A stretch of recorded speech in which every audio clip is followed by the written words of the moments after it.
Hello, adventurers!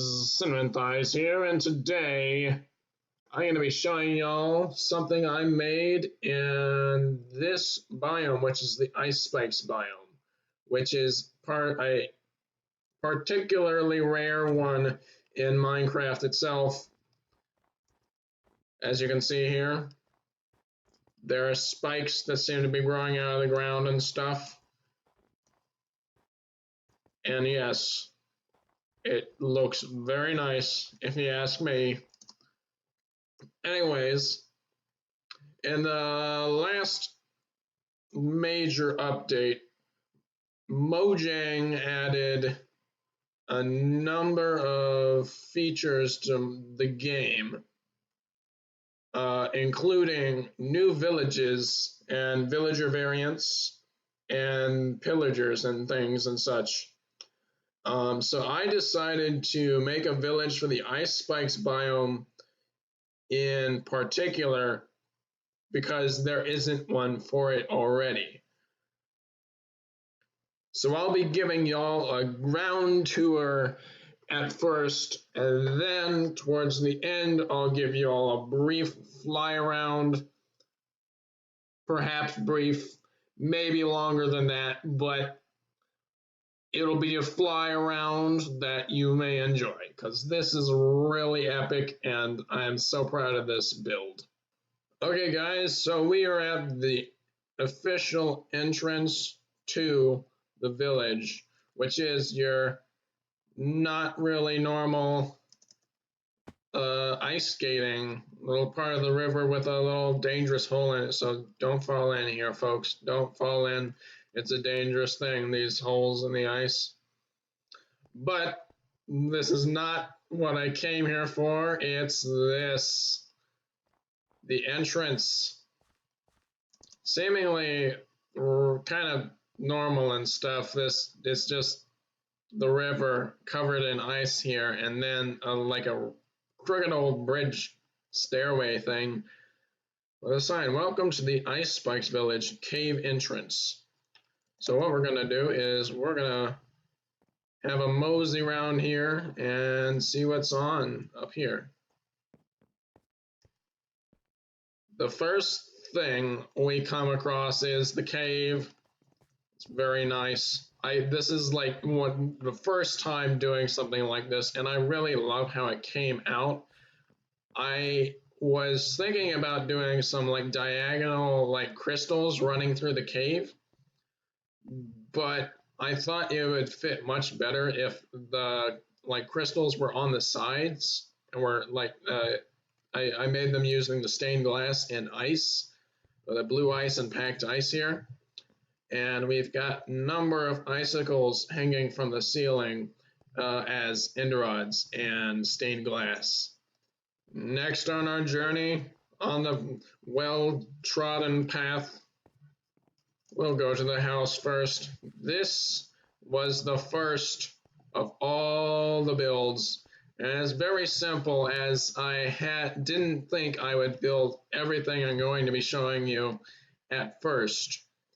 So there's really not that much in here. We just got a little fireplace. I don't know what the purpose of this structure really is. I could just have the fire by itself, but I thought it looked a lot cooler with this like it is. And then we got a fake barrel full of fish, a number of banners around, which I thought might be cool if it was like pelts of various animals, like maybe polar bears. Like maybe these are really old pelts of polar bears or something, so that they're gray instead of white. And now we're going to go back here to the town's area. So when I first made this, I was like, oh yeah, I'm going to make a whole village that'll house like 7 villagers and things. But I thought it made much more sense being out here in the wasteland of frozen biome things if there were only like a couple villages here. So as you can see right here, I have a bed there, and the only other bed is the one in here, the shaman's hut, more like Spike, the shaman Spike, which I named it that because it's got a bunch of mystery things, like a mysterious brew right here, green brew, which is kind of unusual in this setting because there's not really that much color in terms of like color and not grayscale stuff. There's the brown of the wood in places and the dirt over there, but then everything else is just blue. And the various shades of white slash black. So I thought that it would be really cool just to add some color in with a little magic-y science sort of building, kind of like how the cleric does with its stuff, trading all the mysterious things that it trades. That's where I think like an actual villager would live somewhere like this in an ice spikes biome if it were to exist in Minecraft for real. And over here we have a smoldering fireplace, barely lit, some embers, dying embers, and some smoke coming out of the ground via some campfires. Long abandoned, apparently. It's been a while since a fire was here, I suppose. And over here we've got just a regular old, maybe not regular old, but simple little blacksmith sort of deal. You have your blast furnaces here, and this is pretty much it. Just a little place at the top for the smoke to come out, and again we have a campfire right there as well as over here. We have in this witch's hut we have a fireplace under the cauldron to give it that smoke effect, and then we have one up here as well above this wheat bale to make the campfire above it go extra high. And I'm going to skip this one to the right because this is going to be one of our last things because it's one of the most impressive builds of this entire village. So we're saving the best for last. Anyways, over here we've got our little fishing hole where I imagine you could sit here and just cast your fishing line just a few blocks and wait for the cod down at the bottom to come up to the surface eventually. They haven't really done that much at all, really, but like this one, that one might do it sometime. Anyways, yeah, that's it. That's pretty much that in terms of the fishing hole. It's kind of these first builds I didn't really take up too much time on, except with the cave over there. That took me a little while, but now we've got the sky tower, taking advantage of the design of the spikes. This spike wasn't actually here before in the natural generation of the world. I had to look at the designs of a number of these other spikes and make it over here because I wanted a really tall sky base over here. For like maybe a ladder to go up through the middle, but I didn't think that would be really accessible to villagers because obviously, well, villagers can't use ladders in the game. So I made a twisty and crooked and just thrown together stairwell here that goes all the way up to the top.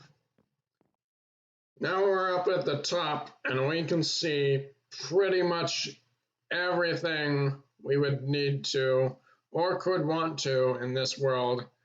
And we can also see everything else that I placed in this world, including the crane. Obviously, this would not be a natural generating thing in your world because this is just huge. too huge for a village and too complicated for it to actually generate. So what we're gonna do is I'm gonna just jump down here. Whee! Boop. Okay, guys, I'm gonna give you all the flyover of this one part here because I just want to like let y'all take it in for a second.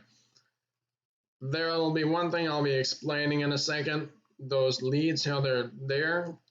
But I just want to like explain the story of this crane.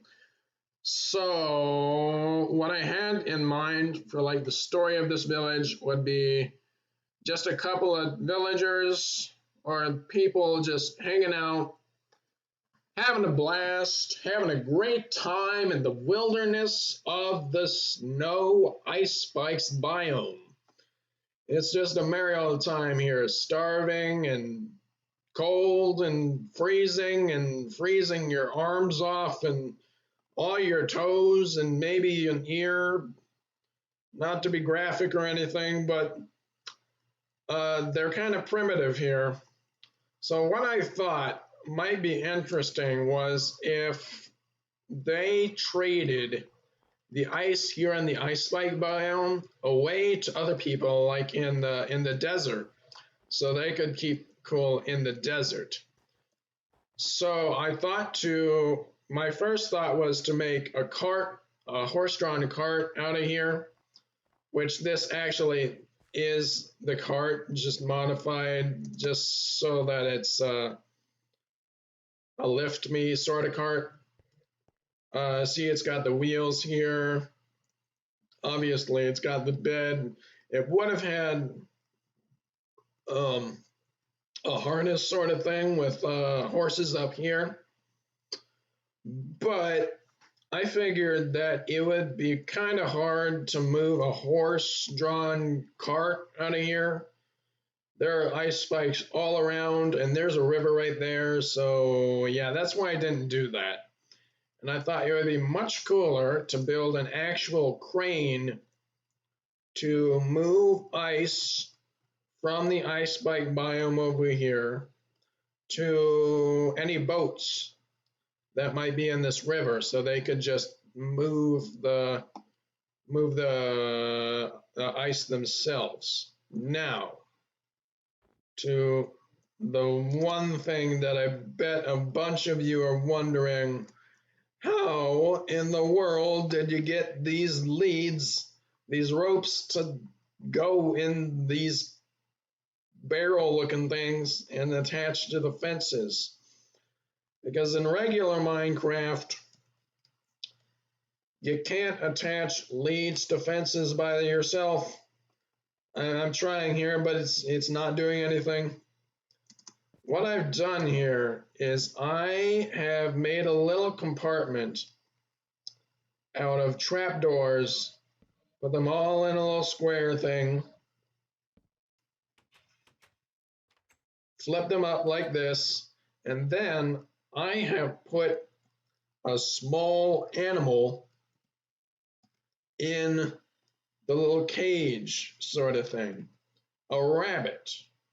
And then I would lead the rabbit and put it on whatever fence I wanted so that the rabbit stayed inside this, but the lead could come out and attach to whatever I wanted. So it looks like there's actually ropes attaching the cart to the crane grabber claw thing. This isn't really a claw, but whatever. And now y'all see that? The crane is kind of like a seesaw sort of crane with a weight at the end of it. I'll show y'all when we get to actually where the crane is. So what we're gonna do is we're gonna head up the path again through another cave, much bigger this time. Much bigger and much longer. This one took me forever, but honestly, it wasn't that hard, as hard as the other one, because I knew what kind of style I wanted what kind of blocks I wanted to use. Pretty much for it's the same for the path blocks and for the caves. I used gravel, andesite, and acacia wood. The one with the block with all the bark on the outside. I used it for all the grays. And I used snow, packed ice, and blue ice, this stuff, to give off the shiny blue ice stuff, and then used end rods, the glass, and the glass to give the appearance of crystals and icicles and stuff. And whatever like traces of diorite and granite and dirt were in here, I erased them and replaced them with everything that I wanted. I have a lot of blue ice for some reason. Anyways, so up the path here, we've got the crane. As I said before, it's like a seesaw little thing, so any minor adjustment would make the crane move. Using this little thing right here, I have no idea how you would do that. I'm using the same rabbit sort of thing under this, actually, by the way. There are two rabbits under here this time, and one of them is attached to this fence post, and one of them is attached to the one up here. And by pulling this, or letting it go, you would either make the crane shift this way so the weight would go down, or the other way so the weight would go up. So the next thing we would need to do was make it go down to lift the ice and then shift it that way towards the river. So that, guys, is everything in the village that I have created myself. So I'm going to give you all a brief flyover of what this looks like in the air. It's got about 11 points of interest, being things that you'd like find in a village. Like each building you see is a point of interest. The fishing hole is a point of interest. The caves are points of interest. The crane docking area thing is a point of interest, and the crane itself is a point of interest. I wanted to make this a big thing, as I said before, but I didn't really have time with all the block placing that was going on here and here. These builds both took a considerable amount of time, especially because I wasn't sure what kind of design I wanted to do, really. And the last thing, I'm gonna change the time to night because this thing looks so epic at night. Just y'all wait. Whoa. Caves, especially the caves. It looks so nice. And one of the greatest views in this whole build is the one through this cave where it's just all you can see through this hole is the sky tower. Look at that, folks. Look at that view. It looks a little kind of weird now because it's got all the wood around it right now. But if you can just imagine all the wood disappearing and it's just the ice spike, gosh, nice. So anyway, guys, that's the end of this video. I hope to see you all in the next one. I had a lot of fun doing this, though it did take a lot of time, just a lot of time. And if you did like this, I would really appreciate it if you click the like button and subscribe if you want to see more content like this, because I undoubtedly will, because I can't stress enough. This was so much fun, honestly, doing such big builds like this. Anyways, yes, I'm gonna say goodbye. See y'all in the next one.